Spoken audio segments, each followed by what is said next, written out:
to hear a Speckle story, don't you?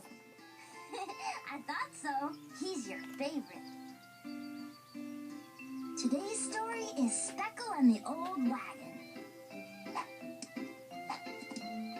One day when Speckle and his friends were playing, Speckle saw something behind a tree.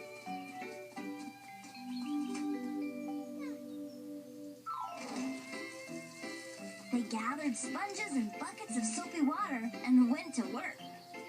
Now it was time to paint the wagon.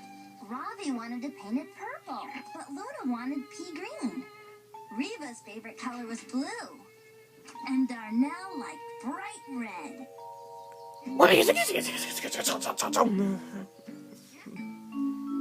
Speckle wanted everyone to be happy. So together they painted it all the colors of the rainbow. Then off they went down the grassy hill in their wonderful rainbow wagon. The end.